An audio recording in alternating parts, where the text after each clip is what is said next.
Hey sis, have you ever said to yourself, you know what, I'm gonna do it.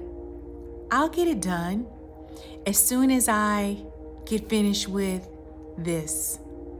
As soon as I get that done. As soon as I clear up all these other things that are on my to-do list, I'll get started on that. Have you ever said to yourself, oh, let me redo this. It's not good enough. Oh, wait, I made a mistake. Let me do it over again. Have you ever found yourself saying those things to yourself? If so, you just might be a perfectionist. And I know because I was one too. Yep, I am a recovering perfectionist. And I'll be honest with you, from time to time, I'm still sniped by it too. It still comes and hits me upside of my head. And so I wonder, where did this come from? How did all of this get started? For as long as I can remember, though I never thought myself as being perfect, my behaviors were that of a perfectionist. The vibes, the energy that I was putting off was telling other people around me, oh, that she's a perfectionist. And I was blind to this. I was clueless because I really believed in my heart that because I'm not perfect, I'm not perfect. But I had those behaviors and made others think that I was. And that cost me. I remember living in one of my, this is years ago, I had moved to the Dallas-Fort Worth area and living in my first apartment there, a little small apartment. And my mom and my two nephews, who were little boys at that time, came to visit me. Now, at that time, I was working the 9-to-5 type of job. And so when they arrived in town, I was still at work. But I knew they were coming. I knew they would be home as soon as I got there. So I was super excited and couldn't wait for 5 o'clock to come. So I get home, I go in, and my mom's sitting there in the living room watching television. So I speak to her, and then I make a beeline to my bedroom because I knew that that's where my nephews were, and I couldn't wait to see them. I opened up the door to find two little boys on the floor playing video games.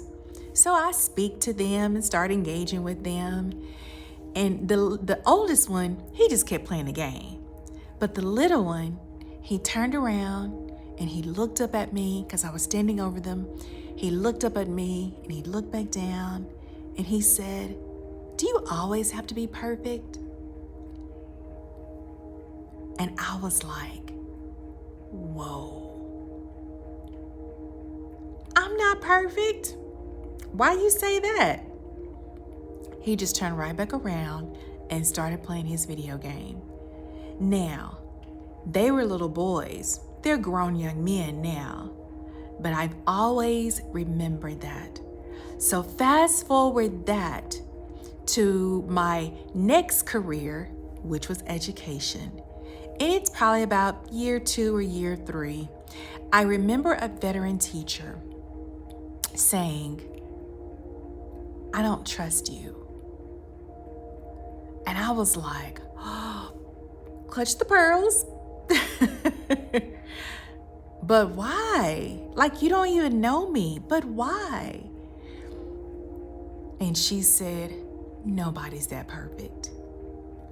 You see, I had been given the task to help other teachers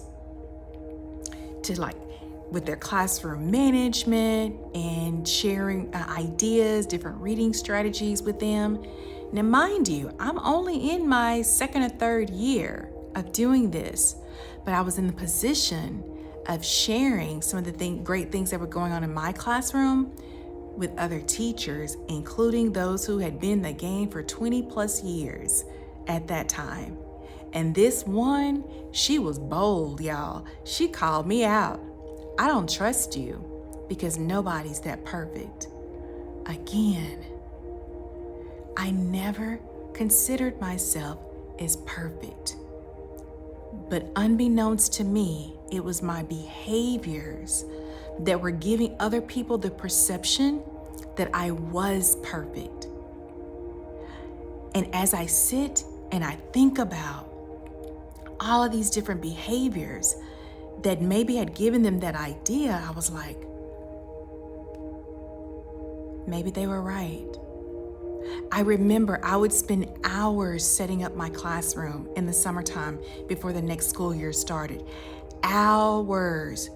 I didn't take trips. I didn't go on vacation. I didn't hang out with my friends.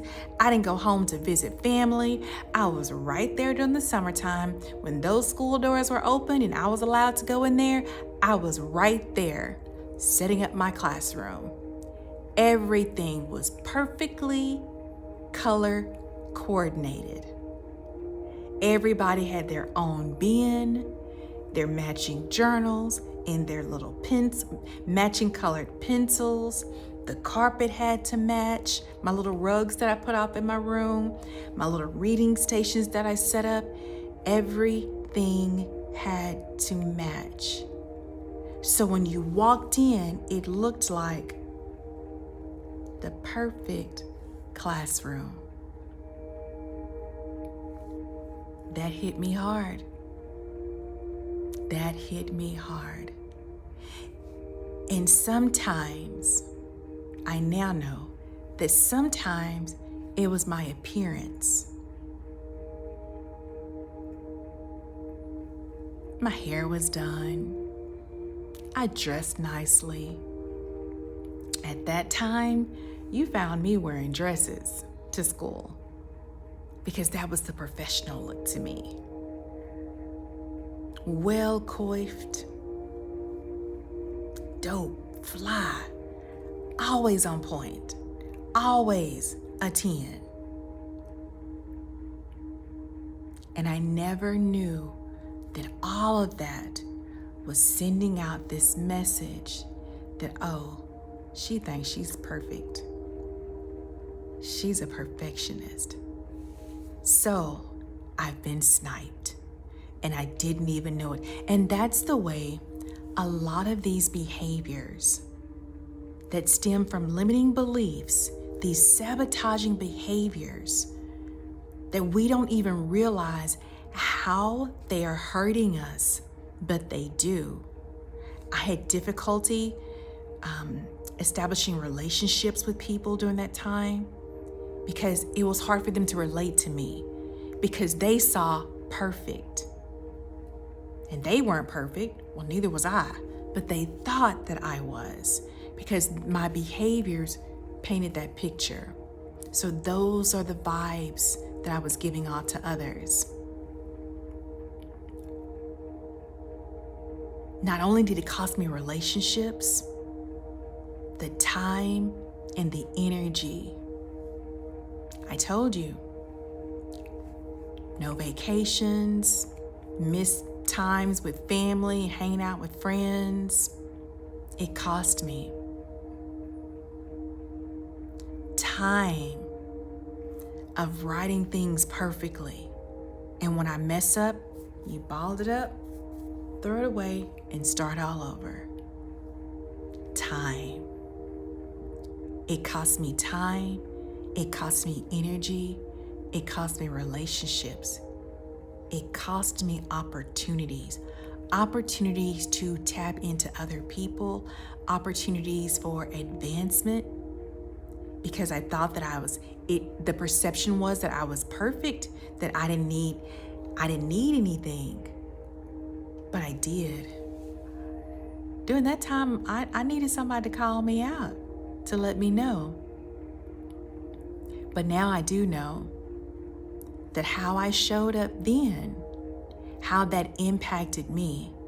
And I've had to do the work of undoing all of that. So right now, you still may see what you think is perfect, but I'm not. I'm not. And so here are some of the ways that have helped me to overcome and to really kind of break through some of those beliefs, right? Of being perfect. Even though I didn't necessarily believe it or thinking it, it was a deep-rooted belief. And I know that now because it showed up in my behaviors. 85% of what we do, how we act, how we behave, how we show up, it is from our subconscious. That's exactly where those limiting beliefs live, in our subconscious. So some of the things that I now know to do to help me to overcome perfectionism, and I know that these are things that can help you as well. Set realistic goals for yourself. Back in the day, I would have this huge list of like 10 or 12 things to do. Remember when I told you I spent my summers in the classroom? I spent my summers in the classroom getting ready for the next school year. Well, 10 to 12 items a day. And if I didn't get those things done, I left exhausted on that day, only to add those things onto the next day. So it was going to be another exhausting days. So now what I do, I set realistic goals for myself. I'm not writing down 10 to 12 things that I need to do in a day, because guess what? It's not going to get done.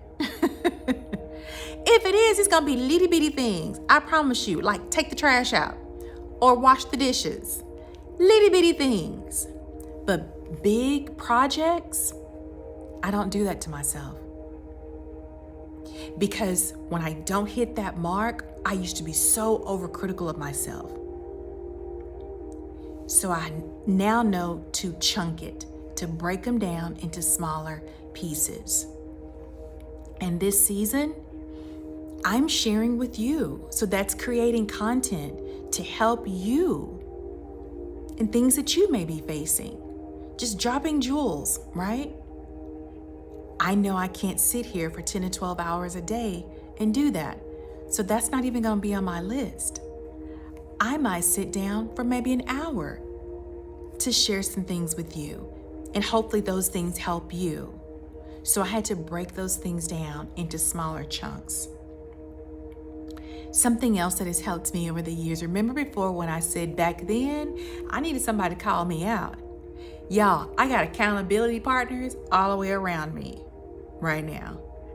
Just last week, I had this huge job of coordinating a 50th wedding anniversary. And my team, one member on my team, actually said to me, "Don't talk to me. You just text me if you want me to do something." Because I was like, "Oh, you got to fix this over here. You got to do, no, it has to look like this. No, it's got to." Those old habits die hard, y'all. Those old beliefs, those limiting beliefs, it takes a while to overcome them, but you can do it. That's why I have people around me now who can call me to the carpet. People who will let me know, look, now you doing too much. And they don't mind sharing that with me. But it has been a huge blessing. Now this last one, y'all, I'm gonna tell you, it's a little gamble, but I know that it can be very effective because it has been for me. I want you to try doing something intentionally that you know you suck at. You know you ain't no good. You know you pitiful. Can I share something with y'all? I'm a work in progress. Let me say that first. I'm a work in progress. Let me say that. I'll get in the kitchen and start messing around with something. I'll just say that. So do something that you know you're not going to have those expectations of yourself, those high expectations. Things that you know, man, it don't matter. It just don't matter. But what you are doing is you are allowing yourself to make mistakes. You are teaching yourself that, you know what? It's all right. I can laugh at that. That cake's supposed to be round, okay, but it's not. It's lumpy. But that's okay. But you're doing it so you get in the habit of accepting that it's okay to make mistakes. It's okay not to be perfect, because we are not. Y'all, that's how we can overcome perfectionism. It's going to take some work. You got to keep at it. Get the right people around you to help you. Set realistic goals and embrace making mistakes. It's okay. I'm Dr. Tam. I'm your empowerment coach, and I'll see you next time.